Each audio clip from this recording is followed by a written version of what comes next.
Welcome back to another video.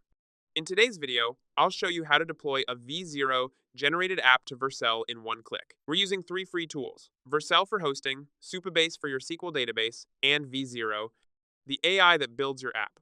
First, write down what your app should do in plain English. This becomes your AI prompt. Then, create an account on v0, paste your instructions, and click Generate. v0 automatically builds your app's pages, buttons, layouts, and backend. Next, connect Supabase, create a free database, and run the SQL files to set up tables for users, messages, and profiles.